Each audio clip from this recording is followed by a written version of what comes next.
नाशिक स्थानिक स्वराज्य संस्था विधान परिषद निवडणुकीतून भाजपचे बंडखोर उमेदवार गोकुळ गीतेंची मनधरणी करण्यामध्ये अखेर यश आलंय। कोणतेही कमिटमेंट न देता गोकुळ गीतेंनी माघार घेतल्याची माहिती गिरीश महाजन यांनी दिली आहे।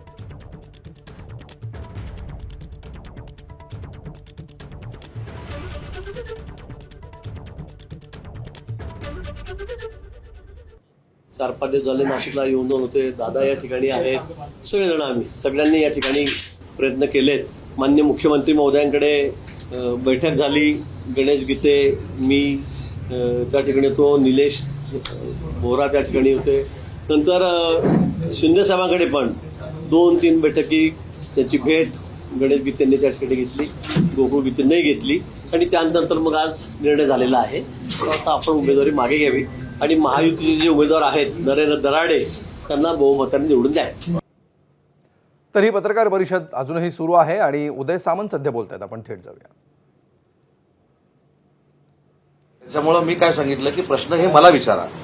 मी काही जास्त बोलतो किंवा गिरीश भाऊ जास्त बोलतो याच्यातला भाग नाही, पण शेवटी कार्यकर्त्यांच्यासाठी कार्यकर्ता जो असतो तो भावनिक होत असतो। तशा पद्धतीने ते भावनिक झालेले आहेत। याचा अर्थ त्यांच्या चेहऱ्यावर नाराजी दिसते म्हणून ते काहीतरी वेगळे करतील अशा पद्धतीचं वातावरण कृपा करून तुम्हीच तयार करू नका अशी माझी विनंती आहे।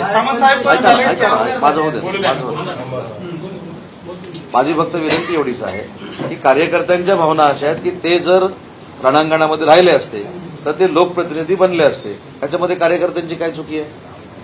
कार्यकर्त्यांची काहीच चुकी नाही। मगाशी एक मिनिट प्रेस चालू आहे। मुद्दा असा आहे की मगाशच्या पण कार्यकर्त्यांच्या भावना आहेत ह्या चुकीच्या नाहीत आमच्या दृष्टीनं। कारण एखाद्या कार्यकर्त्यावर प्रेम असलं हे कार्यकर्त्यांनी जर दाखवलं त्याच्यामध्ये काय दोष आहे? त्याच्यामुळे आम्ही कार्यकर्त्यांच्या कुठच्याही भावनेशी खेळत नाही। कार्यकर्त्यांच्या भावना चुकीच्या आहेत असं आम्ही मानत नाही। त्याच्यामुळे आज जो निर्णय झालेला आहे हा महायुतीला पोषक असा निर्णय झालेला आहे आणि पुन्हा एकदा तिसऱ्यांदा सांगतो की या योगदानाबद्दल गोकुळजींची नोंद दोन्ही पक्ष ठेवतील। साहेब प्रसाद हिरे यांनी माघार घेतली तेव्हा त्यांनी म्हटलं की नरेंद्र दराडे हे कुठेतरी योग्य उमेदवार नाही। गोकुळ गीतेने देखील याच भावना व्यक्त केल्या। तर कुठेतरी आपला उमेदवार चुकलेला आहे, नाही योग्य उमेदवार नाही अशातला भाग नाही। उमेदवार योग्य असल्यामुळेच ते पूर्वी महामंडळावर होते। त्याच्यानंतर त्यांनी देखील त्यांची राजकीय कारकीर्द व्यवस्थितरित्या पुढे नेली आहे। मुद्दा असा आहे की काही अपेक्षा विकासाच्या प्रसाद हिरेंनी जाहीर केल्या, तशाच गोकुळजींनी देखील काही विकासाच्या अपेक्षा व्यक्त केलेल्या आहेत। गणेशजींनी विकासाच्या अपेक्षा व्यक्त केलेल्या आहेत। आमच्या देखील पक्षातल्या लोकांनी विकासाच्या अपेक्षा व्यक्त केलेल्या आहेत। त्या संदर्भामध्ये माननीय एकनाथ शिंदे साहेबांशी त्यांच्याबरोबर चर्चा झालेली आहे आणि मुद्दा असा आहे की शिवसेनेचा उमेदवार म्हणून नरेंद्र दराडे यांची उमेदवारी जाहीर झालेली होती। त्याच्यामध्ये जे काही गैरसमज होते ते आज गिरीश भाऊंच्या नेतृत्वाखाली।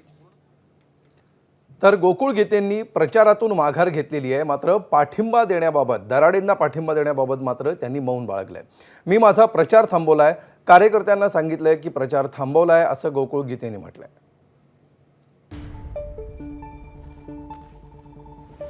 निवडणूक आणि कार्यकर्त्यांचे मतं जाणून घेतल्यानंतर निवडणूक माझ्या हातात आहे असं एकंदरीत वातावरण कालपर्यंत मला जाणवत होतं।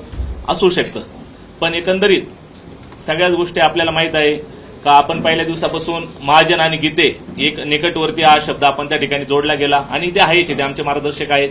मी जरी प्रत्यक्ष भारतीय जनता पार्टीचा त्या ठिकाणी सक्रिय कार्यकर्ता नसलो तरी त्या ठिकाणी त्यांचा एक कृपाशीर्वाद सदैव त्या ठिकाणी गणेश भाऊंच्या आणि आमच्या कुटुंबाच्या मागे राहिलेला आहे।